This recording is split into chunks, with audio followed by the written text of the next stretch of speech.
มันเป็นอย่างที่นะกูสิได้เซาเล่นนะมึงได้เงินล้านเดี๋ยวหนึ่งยามโมเดือนฮอน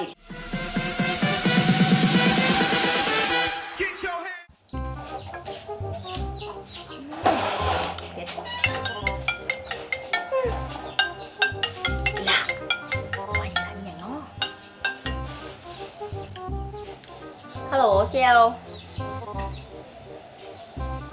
กูยุ่งเฮือนนี่แหละเขามาหากูยุ่งเฮือนนี่อีกแล้วเนาะ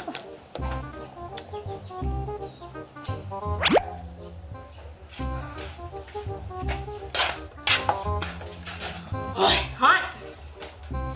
เป็นอย่างนี้ละเห็นหน้าขี้ก็ออก กระซ่วงนี่เด้เฮ็ดอย่างกับบุเกิดบ่หน่อยโคตรสวยเลย เรื่องฉันนี้คิดหลายที่บอก มึงฮู้สมอว่าเรื่องซ้ำ บอกหมอ เสี่ยวกูมีเรื่องให้มึงซอย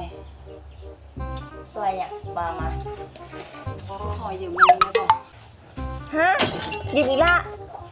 แต่นี่เอาเท่าไหร่ ล้านเดียวนึง ล้านเดียวกูบ่มี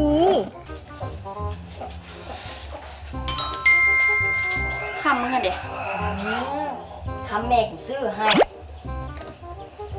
โอ้ยมึงก็เอาไปจำหรือว่าไปขายก็ได้ให้กูล้านเดียวนึงบัดกูใช้แล้วมึงจึงไปไทยเอาคืน ไม่ใช่กูนี่เอาคำแม่กูไปขายแล้วเอาเงินแม่มึงยืมกูต้องเก็บแบบนั้นเหรอ เอาไปยามโมเดือนฮอนเดมึงก็ต้องซอยมูซอยกูบอก กูจะเอาคำไปขายกูต้องแบบนั้น บดใจปลอม คำกูนี่ปอก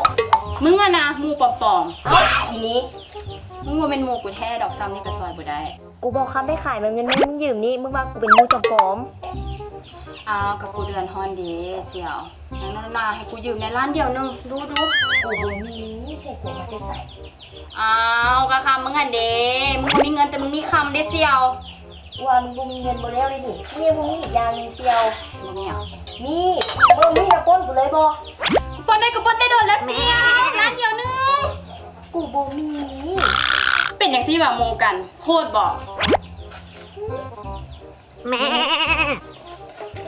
มันเป็นอย่างที่นะกูสิได้เซาเล่นนะมึงได้เงินล้านเดี๋ยวหนึ่งยามโมเดือนฮอน 3 ปีมื้อนี้มีไผเด่นนะมึงบ่ กับมึงนี่แหละ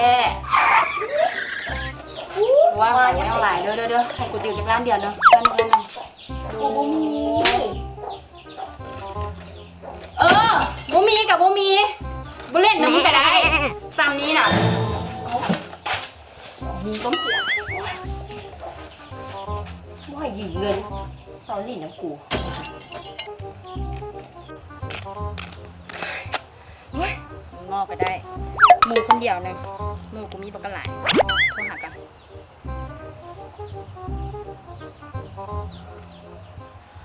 ฮัลโหลเตี้ยวอ่ะมึงอยู่ใส่นี่กูมีเรื่องที่ถามมึงฮู้บอลเขาปล่อยเงินกูบอกฮะดอกเบี้ยแพงโพดยาแหละเท่านี้แหละสันยากขนาด